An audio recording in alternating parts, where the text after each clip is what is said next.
Et si nous assistions sous nos yeux au commencement de la fin pour l'Ukraine dans le sud? Imaginez un instant que nous soyons les témoins d'un basculement historique dont les répercussions pourraient s'étendre bien au-delà des frontières ukrainiennes. Cette question dérangeante s'impose, portée par des signaux qui ne trompent plus personne, des signaux que l'on retrouve dans la chute imminente de Gouliaïpol, une ville clé dont le sort semble déjà scellé. Sa perte n'est pas qu'un simple point perdu sur une carte militaire, mais le symptôme d'un basculement stratégique aux conséquences potentiellement incalculables, dont l'onde de choc pourrait traverser toute la région et même résonner à l'échelle mondiale. Pour la première fois depuis le début de la guerre, les forces russes ont percé sur plus de 10 kilomètres en l'espace de seulement 7 jours. Pour bien comprendre l'ampleur de ce fait, rappelons que lors des grandes batailles de la Seconde Guerre mondiale, comme à Koursk ou à Stalingrad, les avancées étaient souvent mesurées en centaines de mètres par jour, tant la résistance était acharnée et les moyens défensifs puissants. Ici, en Ukraine, les troupes russes accomplissent en une semaine l'équivalent de plusieurs mois de combats statiques. Ce rythme effréné bouleverse tous les scénarios établis par les analystes, surprend les stratèges et fait trembler la ligne de front ukrainienne de façon inédite. Même les responsables ukrainiens, longtemps prompts à minimiser la gravité de la situation, commencent à changer de ton. Certains l'avouent publiquement, d'autres admettent en privé que la ville est déjà irrémédiablement perdue. Ce n'est plus une rumeur, mais un constat d'impuissance relayé jusqu'au sommet de l'État, prélude à une possible débâcle. Mais au-delà des chiffres et des discours, une vérité plus troublante affleure. Le recul ukrainien ne peut plus être masqué, ni par la propagande, ni par des communiqués soigneusement rédigés. Pourquoi ce revers, ici et maintenant, alors que l'Ukraine semblait tenir bon depuis des mois? L'état-major ukrainien, fidèle à sa doctrine du secret, garde le silence sur la nature exacte de son plan. S'agit-il d'une stratégie de repli ordonnée, dans l'espoir de préserver des forces pour un contretemps ultérieur, ou d'un autre choix, plus risqué, dicté par la nécessité et le manque de ressources? Ce secret, jalousement gardé, alimente toutes les spéculations et pourrait bouleverser notre compréhension de la bataille en cours. Ce qui est en jeu aujourd'hui dépasse largement la perte d'une ville. C'est notre capacité à distinguer la réalité derrière les slogans, à anticiper les conséquences géopolitiques réelles, à garder notre esprit critique malgré la propagande qui s'intensifie des deux côtés. Être mal informé, c'est risquer de perdre pied face à la suite des événements et de céder à la confusion générale, comme cela s'est déjà produit lors de crises précédentes. Alors la chute de Gouliaïpol n'est-elle qu'une étape de plus, ou le début d'une débâcle stratégique pour l'Ukraine, comparable à l'effondrement soudain de l'armée française en mai 1940 ou à la défaite de Stalingrad, qui avait semblé impossible quelques semaines plus tôt? Démêlons ensemble les ressorts de ce tournant et découvrons pourquoi ce moment s'annonce si décisif, non seulement pour l'Ukraine, mais pour l'équilibre de toute la région. Pour comprendre l'ampleur de la menace, il faut revenir sur les dernières semaines et observer comment le front sud a progressivement craqué. Les signes avant-coureurs étaient là, mais peu voulaient en les voir.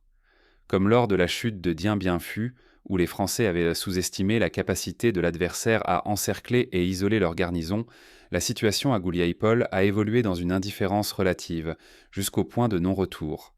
Gouliaïpol n'est pas une ville comme les autres. Carrefour logistique historique, elle se trouve désormais au centre d'une crise militaire qui menace de faire basculer tout le front sud de l'Ukraine. Sa position rappelle celle de Bastogne durant la bataille des Ardennes, lorsqu'une poche encerclée pouvait conditionner l'issue d'une offensive entière. Perdre Gouliaïpol, ce n'est pas céder une simple position, c'est exposer la région à un effondrement en chaîne. Le sort de cette ville cristallise la tension d'un conflit dont les enjeux dépassent largement ses frontières et qui pourrait, à l'image de la prise d'Alep en Syrie, marquer un tournant psychologique et stratégique dans la guerre. Depuis quelques jours, l'offensive russe progresse à une cadence inédite depuis le début de la guerre. En moins d'un mois, les troupes de Moscou ont percé près de 12 kilomètres de défense réputée imprenable. Cette percée révèle à la fois la puissance des moyens engagés, artillerie massive, drones, chars de dernière génération, mais aussi infanterie aguerrie, et la vulnérabilité croissante des lignes ukrainiennes, minées par la fatigue, le manque de rotation et l'épuisement des stocks. Les forces de Kiev, dispersées et épuisées, ne parviennent plus à colmater les brèches. Cette incapacité a permis aux Russes de viser des points vitaux, tels que les nœuds routiers, les dépôts logistiques et les quelques ponts encore praticables. La chute de Danilivka, village stratégique sur la route Pokrovska-Gouliaïpol, a marqué un tournant. En s'en emparant, les Russes ont coupé la principale ligne de ravitaillement, isolant les défenseurs de Gouliaïpol. Ce scénario rappelle l'encerclement de la 6e armée allemande à Stalingrad, où la perte d'un axe logistique avait précipité la reddition. Ce qui inquiète encore davantage, c'est la nouvelle tactique russe, des percées rapides, simultanées, sur plusieurs axes, comparables à un coup de poing à 5 doigts. Cette méthode, inspirée des doctrines de la guerre éclair et des manœuvres soviétiques de la Seconde Guerre mondiale, plonge l'état-major ukrainien dans une incertitude permanente. Impossible de prédire où frappera le prochain assaut. Conséquence directe, chaque tentative d'envoi de renfort arrive trop tard, ou au mauvais endroit, reproduisant les erreurs commises lors des percées allemandes à Sedan en 1940. Les lignes de défense se délitent, et même les experts occidentaux les plus prudents n'osent de plus minimiser l'ampleur de la crise. Plusieurs analystes, autrefois critiques envers l'offensive russe, reconnaissent aujourd'hui la désorganisation de la défense ukrainienne, incapable de ralentir le rythme de l'attaque. Cette reconnaissance publique rappelle celle des stratèges américains au Vietnam, qui, après des années d'optimisme, ont fini par admettre l'échec de la stratégie du body count face à la ténacité du Viet Cong. L'enjeu ne se limite pas à quelques kilomètres carrés. Il s'agit du contrôle de toutes les routes logistiques du secteur, de la survie des unités sur place et, surtout, du risque de perdre définitivement l'initiative. La chute de Gouliaïpol pourrait rendre toute reconquête quasi impossible, tant le coût humain et matériel serait exorbitant. Les précédents historiques abondent. La reconquête de villes comme Falloujah ou Grozny a coûté des milliers de vies et des mois de combats acharnés, pour des gains parfois dérisoires. Et pourtant, il y a quelques semaines, personne n'anticipait un tel effondrement. Comment expliquer cette rupture soudaine d'un dispositif jugé solide ? Qu'est-ce qui a permis à Moscou de retourner la situation aussi brutalement alors que la défense ukrainienne semblait tenir ? Pour le comprendre, il faut plonger au cœur de la mécanique de la défense ukrainienne et analyser les failles qui se sont progressivement creusées. C'est là que commence véritablement le renversement de la bataille. L'effondrement de la défense ukrainienne n'est pas un accident de terrain, ni le fruit du hasard ou de la météo, contrairement à ce qu'affirment certains porte-paroles pour sauver les apparences. Il s'agit d'un processus lent, construit sur des erreurs stratégiques répétées pendant plusieurs années, qui expose aujourd'hui la fragilité de tout le dispositif sud. Cette situation rappelle l'érosion progressive de l'armée sud-vietnamienne dans les années 70 qui, minée par le manque de rotation et l'épuisement du moral, a fini par céder face à une offensive massive. Premier problème, l'armée a voulu défendre chaque mètre, étirant ses forces sur une ligne trop vaste. Cette stratégie, appelée « défense en largeur », a ses limites, impossible de concentrer la résistance sur les points vitaux. Dès qu'une brèche se forme, il n'y a personne pour la combler, et la ligne s'effrite irrémédiablement. Cette erreur initiale a été rendue fatale par l'épuisement total des réserves humaines. Après plus de 3 années de combats ininterrompus, il n'existe quasiment plus de soldats frais. Les rotations sont devenues un luxe inaccessible. Les unités combattent jusqu'à l'épuisement, sans relève ni espoir de repos. De nombreux témoignages de soldats sur le terrain font état de semaines, voire de mois sans permission, de conditions de vie dégradées, d'un manque de nourriture et de soins médicaux adaptés. La démobilisation s'accélère, nourrie par des pertes massives et une crise du recrutement jamais vue. Des dizaines de milliers de jeunes hommes refusent ou fuient l'enrôlement, parfois en tentant de franchir les frontières ou en payant des réseaux pour échapper à la conscription. Le commandement, confronté à cet exode, échoue à régénérer ses bataillons. Les pertes, désormais, ne sont plus compensées.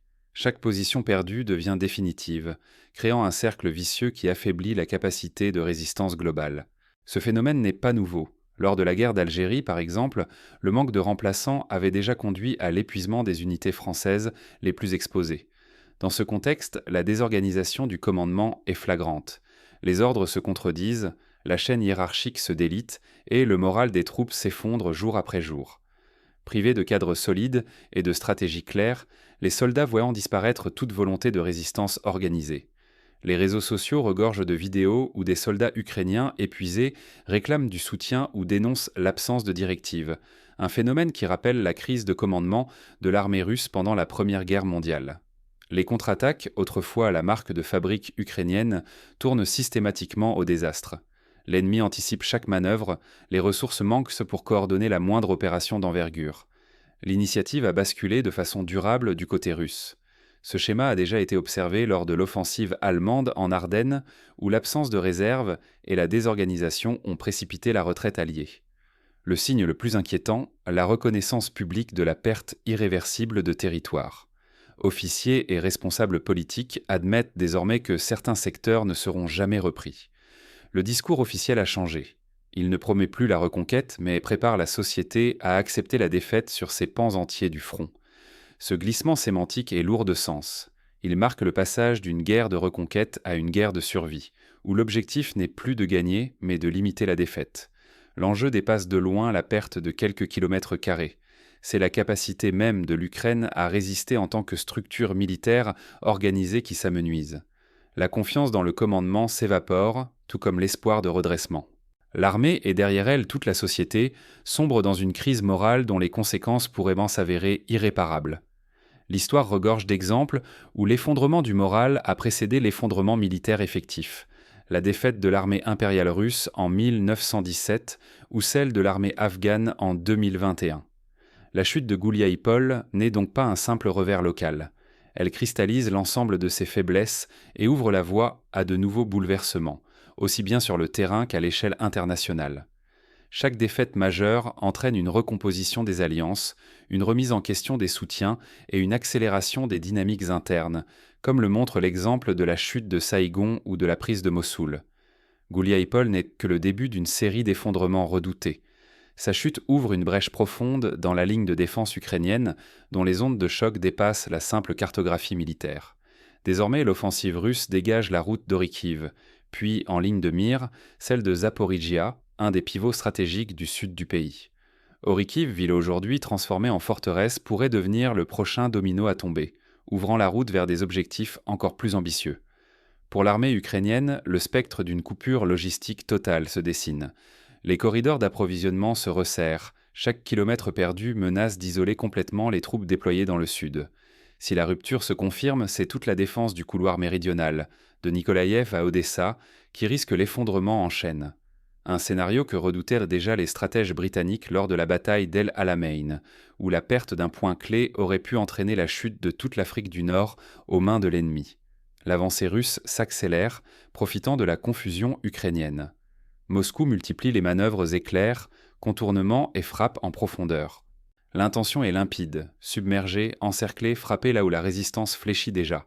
À chaque village tombé, l'initiative change de camp.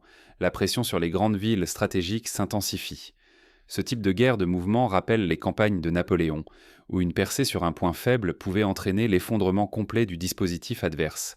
Mais le champ de bataille ne se limite pas aux lignes de front. À l'arrière, la lassitude gagne les alliés occidentaux.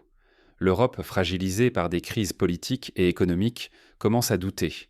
Les États-Unis, eux, entretiennent l'incertitude. L'aide militaire ralentit, les débats internes s'enveniment. Le Congrès retarde les votes budgétaires, les opinions publiques se divisent, les élections approchent. Cette lassitude des Alliés rappelle celle des Américains à la fin de la guerre du Vietnam, lorsque la guerre ne suscitait plus le même élan de solidarité. Cette convergence de faiblesses place l'Ukraine dans l'impasse.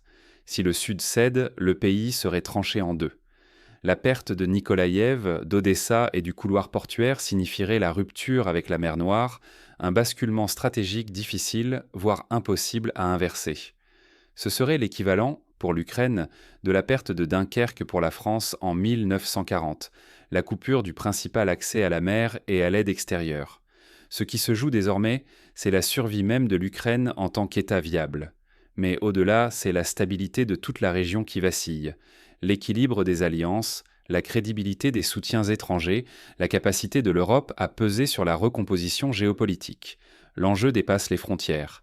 Si l'Ukraine devait s'effondrer dans le sud, les conséquences pour la sécurité énergétique, alimentaire et migratoire de l'Europe seraient immédiates et durables. Pour comprendre comment la situation a pu basculer aussi vite, il faut revenir sur les failles accumulées depuis des mois. Les choix faits ou subis par Kiev ont préparé le terrain à cette crise. Parmi eux, la surestimation de la capacité de résistance, l'épuisement prématuré des stocks stratégiques, la dispersion des forces sur des fronts secondaires et l'absence d'une doctrine de défense en profondeur, comme celle qui avait permis aux Soviétiques d'absorber les chocs de la Wehrmacht en 1941. Derrière les cartes, Derrière les bilans chiffrés, la guerre se décide surtout dans les esprits et dans l'art d'adapter sa stratégie. Ce qui se joue à Gouliaïpol dépasse le simple déplacement du front. C'est une leçon brutale de psychologie militaire, une démonstration de la manière dont les erreurs d'hier deviennent les tragédies de demain si l'on refuse de voir la réalité en face. Première vérité, l'adaptabilité stratégique est vitale. Une armée qui s'accroche à ses routines ou qui disperse ses forces dans trop de directions finit par perdre sa capacité à réagir. Seule la concentration rapide des moyens, hommes, artillerie, logistique, sur les points décisifs permet de faire la différence entre une défense flexible et un effondrement sans appel. Lors de la bataille de Koursk, c'est la capacité soviétique à regrouper ses forces qui avait permis de stopper l'offensive allemande. À l'inverse, lors de la guerre franco-prussienne, la dispersion des armées françaises avait entraîné leur défaite en quelques semaines. Mais l'essentiel se joue ailleurs, dans la psychologie collective. Quand la confiance en la défense se fissure, tout s'effondre. Cela se voit dans les regards, s'entend dans les ordres hésitants, se lit jusque dans les communiqués officiels. Le doute du commandement contamine chaque échelon, jusqu'à la dernière tranchée exposée. Les soldats, privés d'espoir, deviennent vulnérables à la démoralisation, comme lors de la retraite de Russie, où l'épuisement psychologique avait autant pesé que la faim et le froid. Le rôle du chef devient alors central. Un commandant qui fuit la réalité, se cache derrière de fausses excuses ou accuse la météo, accélère la démoralisation. Prendre la bonne décision sous pression devient impossible. Chaque minute perdue rend la crise plus aiguë. Chaque hésitation ouvre la voie au désastre. L'histoire militaire regorge de cas où l'incapacité du commandement à regarder la situation en face a transformé une crise en catastrophe, comme lors de la défaite d'Anoual au Maroc ou du désastre de Singapour en 1942. Il faut aussi briser l'illusion dangereuse de la reconquête immédiate.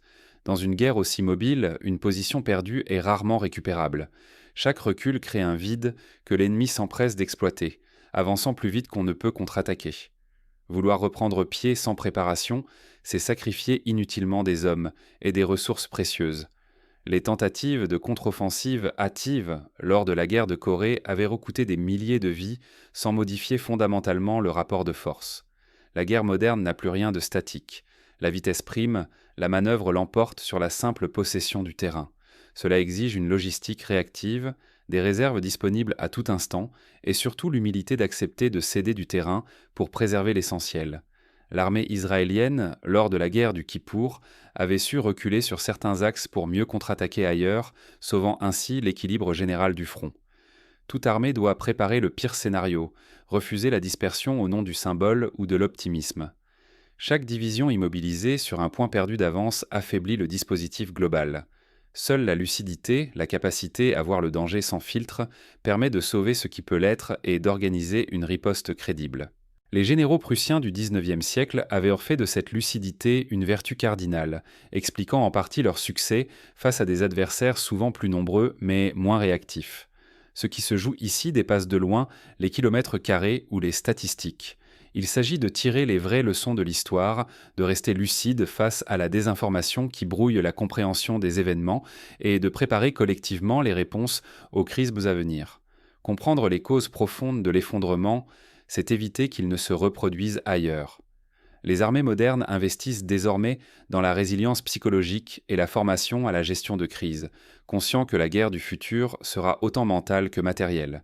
Mais le vrai enjeu, c'est ce que cette défaite annonce pour la suite de la guerre et pour l'équilibre géopolitique de la région. Le prochain mouvement des forces russes pourrait bien redéfinir la carte et les ambitions de chacun. Les scénarios évoqués par les analystes oscillent entre l'enlisement, la partition de l'Ukraine ou une relance inespérée de la résistance, mais tous s'accordent à reconnaître que la dynamique actuelle favorise Moscou. Ne laissez jamais quiconque décider à votre place de ce que vous devez penser. La propagande, sous toutes ses formes, n'attend que votre passivité pour dicter la réalité. Les récits officiels, souvent contradictoires, doivent être confrontés à des sources diversifiées, à l'analyse des faits, aux témoignages du terrain. Apprenez à repérer les biais, à déceler les omissions, à vous interroger sur ce qui n'est pas dit autant que sur ce qui est affirmé. Dans le tourbillon d'informations, de vidéos saisissantes et d'analyses opposées, garder une distance critique devient vital. La chute de Gouliaïpol ne représente pas uniquement une défaite tactique ukrainienne, c'est le symptôme d'un effondrement progressif, sous-estimé depuis des mois, qui bouleverse la donne dans le sud de l'Ukraine. Les comparaisons historiques abondent pour illustrer ce basculement. La chute de Constantinople en 1453, la défaite de Napoléon en Russie ou la perte de Sébastopol pendant la guerre de Crimée. Ce qui se joue désormais dépasse largement le contrôle d'une simple ville. Ce sont les lignes de front, les stratégies, mais aussi les récits officiels qui se fissurent. Derrière chaque annonce retentissante se cache une bataille silencieuse pour la maîtrise de l'information. La guerre hybride, faite de désinformation, de cyberattaques et de propagande, est devenue aussi décisive que les combats sur le terrain. Accepter sans questionner les histoires prêtes à consommer, qu'elles viennent des gouvernements, des journalistes ou des influenceurs, revient à céder son propre jugement. Or, votre capacité à comprendre les rapports de force réels, à anticiper les conséquences pour la stabilité régionale et à préserver votre crédibilité intellectuelle est ce qui est vraiment en jeu. La démocratie ne survit que grâce à des citoyens informés, capables de discernement et de résistance intellectuelle. La guerre dans le Sud impose un nouvel ordre psychologique. La prise de Gouliaïpol par les forces russes marque un tournant. La défense ukrainienne, longtemps présentée comme invincible, s'est révélée vulnérable. Cette réalité dérange car elle contredit les discours rassurants et les récits héroïques qui occupaient là l'espace public. Comme lors de la chute du mur de Berlin, certains événements brisent d'un coup les illusions collectives et obligent à repenser toute la lecture du monde. Mais c'est précisément dans ces moments de bascule qu'il devient crucial de rester lucide. Posez des questions, confrontez les sources, ne laissez jamais l'émotion supplanter votre réflexion. La désinformation n'a pas de camp unique, elle se nourrit de la peur, du choc et du besoin de certitude. Rappelez-vous que la vérité historique finit toujours par émerger, mais souvent trop tard pour ceux qui ont cru aveuglément aux versions officielles. Vous avez le devoir de ne pas détourner le regard. Les conséquences de cette accélération du conflit vous concernent. Elles touchent à la répartition des ressources de vos sociétés, le climat géopolitique global et la manière dont l'histoire jugera notre lucidité collective. Prenez exemple sur les sociétés qui, dans le passé, ont su anticiper les crises, comme la Finlande pendant la guerre d'hiver, et ont ainsi sauvé l'essentiel malgré des pertes territoriales. Au final, il ne s'agit pas de choisir un camp, mais de refuser l'aveuglement. Préservez votre capacité à douter, à discuter, à penser par vous-même. C'est la seule défense réelle contre la manipulation massive de l'opinion. Soyez les vigies de votre propre compréhension, les architectes de votre esprit critique, et vous serez mieux armés pour affronter les tempêtes à venir. N'acceptez jamais de répéter mécaniquement ce que l'on vous dit. Analysez, débattez et gardez votre esprit critique éveillé. Ce n'est qu'ainsi que nous pourrons anticiper les prochaines secousses et comprendre pourquoi chaque victoire ou défaite militaire cache une lutte bien plus vaste, celle pour le contrôle de la vérité. Car au fond, ce qui se joue à Gouliaïpol, ce n'est pas seulement le sort d'une ville ou d'un pays, mais la capacité de chacun à ne pas se laisser entraîner par le courant, à rester maître de sa propre histoire et à contribuer, par l'intelligence collective, à l'écriture d'un avenir plus lucide, plus juste et plus humain.